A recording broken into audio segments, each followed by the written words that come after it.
Hello friends, मेरे channel का नाम इंग्लिश स्पीकिंग गरिमा अग्रवाल है। आज मैं आप लोगों को इंग्लिश स्पीकिंग के वो मेथड बताने वाली हूँ जिसमें किसी भी स्टूडेंट को अगर इंग्लिश की ABCD भी नहीं आती है तो वहाँ से वो इंग्लिश स्पीकिंग करने की स्टार्टिंग कर सकता है। सबसे पहले मैं आप लोगों को बताऊँगी इंग्लिश में कि कैसे किसी को अभिवादन करें, मतलब ग्रीट करें। जैसे अगर हम सुबह किसी से मिलते हैं तो हम सबसे पहले क्या बोलते हैं। अगर किसी से मुलाकात की, अपने कोई रिलेटिव से या फ्रेंड से, किसी से भी अगर हम मिलते हैं तो सबसे पहले हम उसको बोलेंगे when we meet someone whom we know, so we tell good morning। ये काम करते हैं जब भी सुबह उठते हैं 5 बजे 6 बजे, तो सुबह 5 बजे से लेके दोपहर की 12 बजे तक हम बोलते हैं गुड मॉर्निंग जब भी किसी से हम मिलते हैं। और जब हम विदा लेते हैं उसी व्यक्ति से, जैसे हम मिले किसी से तो उसको गुड मॉर्निंग मैंने कहा, और जब हमने विदा लिया तो उसको बोलेंगे when we take leave from others. Means जब हम किसी से विदा लेते हैं तो हम उसको बोलते हैं हैव अ गुड डे और हैव अ नाइस डे। तो ये तो रही मॉर्निंग की बात।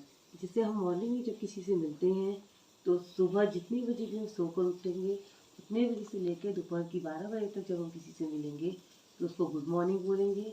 और जब हम उसी व्यक्ति से विदा लेंगे तो उसको हम हैव अ गुड डे या हैव अ नाइस डे बोलेंगे।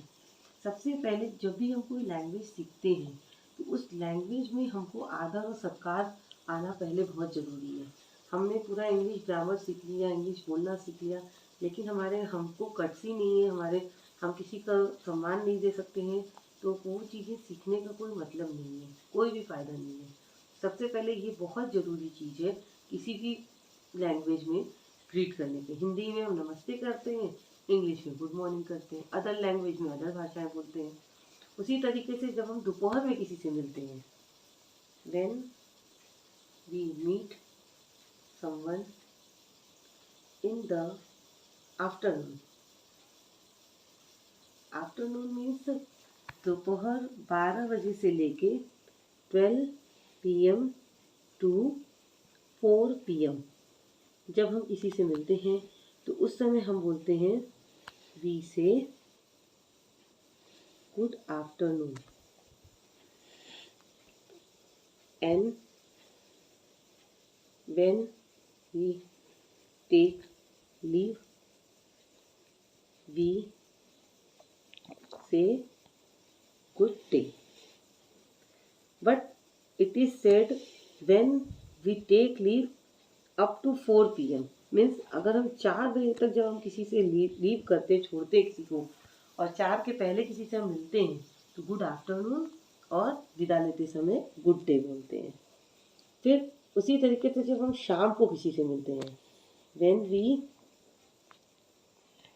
Meet someone in the evening. Evening means 5 PM to 11 PM, मतलब शाम की 5 बजे से लेकर रात की 11 बजे तक जब हम किसी से मिलते हैं तो वी से गुड इवनिंग। रात की 11 बजे भी हम जब अगर किसी से मिलेंगे तो उसको गुड इवनिंग बोलेंगे। But when we leave we say good night.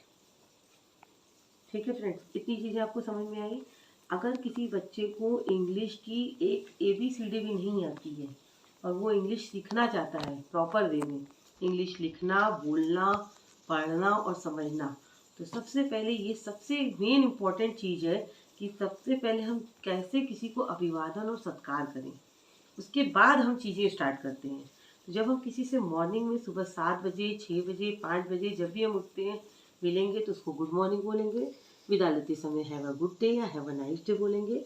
दोपहर में जब हम किसी से मिलेंगे तो गुड आफ्टरनून बोलेंगे। विदा लेते समय हैव अ गुड डे बोलेंगे। और जब हम शाम की 5 बजे से लेके रात की 11 बजे तक जब हम किसी से मिलते हैं तो उसको गुड इवनिंग बोलते हैं और विदा लेते समय गुड नाइट बोलते हैं। ठीक है फ्रेंड्स, इतनी चीज़ें आपको क्लियर हो गई। अब दूसरी चीज़ आती है स्पेलिंग्स। ये तो थी आदर सत्कार की चीज़ें जो बहुत ज़रूरी है इंग्लिश स्पीकिंग सीखने के लिए। अब हम आते हैं मेन टॉपिक पर, इंग्लिश को बोलना कैसे है। तो बोलने से पहले हमको लिखना आना चाहिए। कोई भी इंग्लिश हम सीख रहे हैं, इंग्लिश बोलना सीख रहे हैं, तो सबसे पहले हमको उस चीज़ के बारे में, जैसे हम किसी का कोई भी चीज़ बोलना चाहते हैं तो उसको हमको लिखना भी आना चाहिए। जब लिखना आएगा तभी हम बोल पाएंगे। तो सबसे पहले हम आप लोगों को आज हम बताएंगे कि इंग्लिश को कोई भी स्पेलिंग्स कैसे सीखते हैं, कैसे लिखते हैं। किसी का नाम हो गया जैसे, तो हाउ टू मेक स्पेलिंग्स।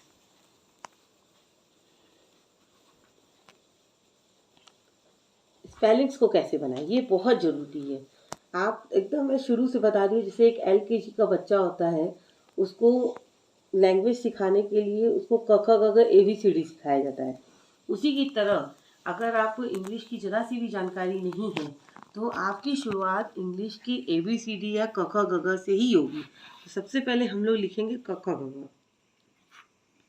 क ख ग घ अंग, च छ ज झ इया, ट ठ ड ढ अण, त थ द ध न, प फ ब भ म, य र ल व श, शरीफा वाला श, षटकोण वाला श, सरोता वाला स, ह, छतरी वाला छ, त, य। ये तो आप सभी जानते होंगे। जो व्यक्ति इलिटरेट होता है, मतलब अनपढ़ होता है, केवल वही नहीं जानता है क ख ग घ या ABCD। लेकिन जो लोग थोड़ा बहुत भी पढ़े लिखे हैं वो लोग एटलीस्ट क ख ग घ और ABCD तो सब जानते हैं। तो ये जो क ख ग घ ABCD हमने लिखा है, इसको बोला जाता है व्यंजन। व्यंजन मीन्स कॉन्सोनेंट इंग्लिश में बोलते हैं, कॉन्सोनेंट। अब इसको भी इंग्लिश में बोला जाता है, जैसे इसी से ही आपका कोई भी तरीके का नाम लगता है। कोई भी नाम आप बोलते हो तो उसमें स्वर और व्यंजन दो चीज़ों को जोड़ करके ही बनाया जाता है। तो ये व्यंजन मैंने लिखा है। जैसे क को इंग्लिश में के बोलते हैं, ख को KH, ग को G, घ को GH, अंग को N, च को CH, छ छाता वाले छ को CHH, ज को J, झ को JH, इ को N, ट को T, ठ को TH, ड को D, ध को DH, अण को N, त को T, थ को TH, द को D, ध को DH, न को N, प को P, फ को PH, ब को B, भ को BH, म को M, य को Y, र को R, ल को L, व को V या W, श को ऐसे शरीफा वाले, षटकोण वाले श को भी ऐसे, सरुता वाले को S, ह को H, छतरी वाले छ को KSH, त्र को TRA, य को GYA। इसको कहा जाता है व्यंजन। अब मैं आपको बताऊंगी स्वर। स्वर को इंग्लिश में बोलते हैं वॉवेल, VOWEL। वॉवेल आप जानते हो कितने होते हैं, AEIOU होता है, AEIOU। इसी को देखो, अ आ इ आता है आपको, अ आ इ ई उ ऊ ए अंग अ। यही होता है, आप जानते होगे, सभी लोग जानते होगे। इसी की मात्राएं बनती हैं। अ का ए रहता है, आ की मात्रा ऐसे लगती है, छोटी की मात्रा ऐसे लगती है, बड़ी की मात्रा ऐसे लगती है, छोटा ओ की मात्रा ऐसे लगती है। बड़ा ओ की मात्रा ऐसे लगती है, ए के लिए ई लगाते हैं, ए के लिए 2 मात्रा लगती है, अंक के लिए ऊपर बिंदी लगाते हैं और अह के लिए ए एच लिखते हैं। अ के लिए ए लगाएंगे, आ के लिए डबल ए या ए, छोटी के लिए आई, बड़ी के लिए आई या डबल ई, छोटा ओ के लिए यू, बड़ा ओ के लिए डबल ओ या यू, ए की मात्रा के लिए ई, ए के लिए ए आई, ऊपर बिंदी के लिए ए एन, अ के लिए मैंने ए एच बताई दी है आपको। ये हो गया व्यंजन, ये हो गया स्वर। अब दोनों चीज़ों को मिलाकर ही किसी का नाम हम बनाते हैं। जैसे सपोज मैंने अपना ही नाम ले लिया गरिमा, गरिमा। तो सबसे पहले जब भी हम कोई स्पेलिंग बनाते हैं गरिमा, तो ये और ये मेरे दिमाग में होना चाहिए। नहीं आता है आपको तो इसको बार बार देख देख के आप बनाइए। कुछ दिन प्रैक्टिस करेंगे तो खुद ही आप ऑटोमेटिक आप बनाने लगेंगे। सबसे पहले हम व्यंजन लेते हैं, उसके बाद उसका स्वर लेते हैं, फिर व्यंजन लेते हैं, फिर उसके बाद उसका स्वर। जैसे गरिमा है तो पहले ग की बनाएंगे स्पेलिंग। ग को क्या बोलते हैं? जी।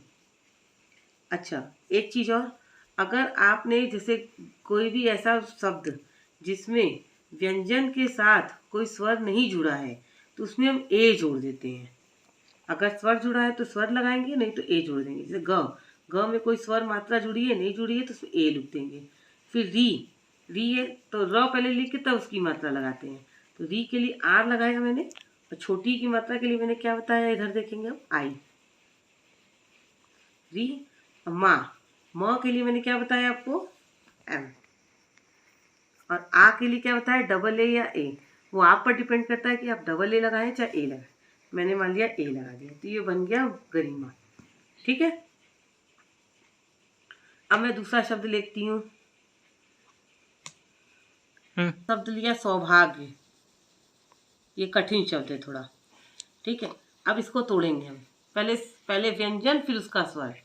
तो सौ पहले लिखेंगे, तो सौ के लिए एस। अच्छा, एक चीज और, उ ए ओ भी होता है। ओ के लिए ओ लगता है और ओ के लिए ए यू लगता है, ओ। ठीक है, जैसे सौभाग्य मैंने लिखा तो सौ के लिए एस हो गया, ओ के लिए ए यू लगता है, ओ के लिए क्या होता है मैंने ए यू, सौ हो गया। और भ के लिए बी एच, आ की मात्रा के लिए ए। सौभाग्य, ज्ञ के लिए क्या मैंने बताया, जी वाई ए। ये हो गया आपका सौभाग्य। ठीक है, अब मैं एक ऐसा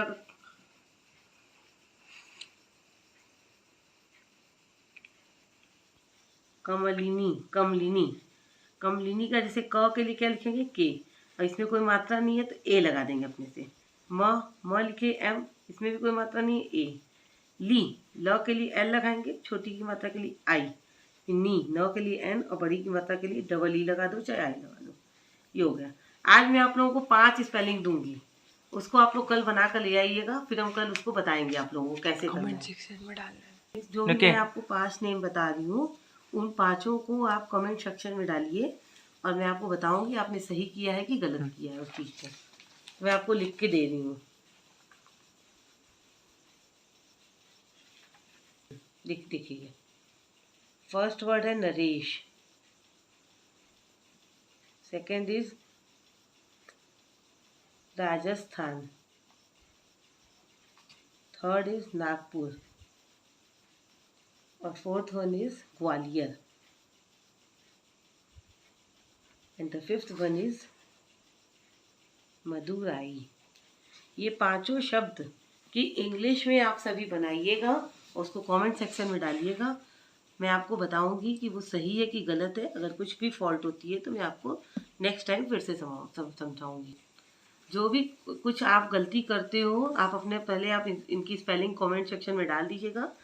अगर आपने कोई भी गलती की तो मैं आपको उसी कमेंट सेक्शन में फिर से बताऊंगी कैसे आपको सुधारना है उस चीज़ को। आज मैं आपको इतना ही बता रही हूँ, बाकी नई चीज़ें आपको कल मैं लेकर आऊँगी। अगर आपको मेरा चैनल इंग्लिश स्पीकिंग गरिमा अग्रवाल पसंद आया है तो आप उसको लाइक और सब्सक्राइब करना न भूलें। Thank you.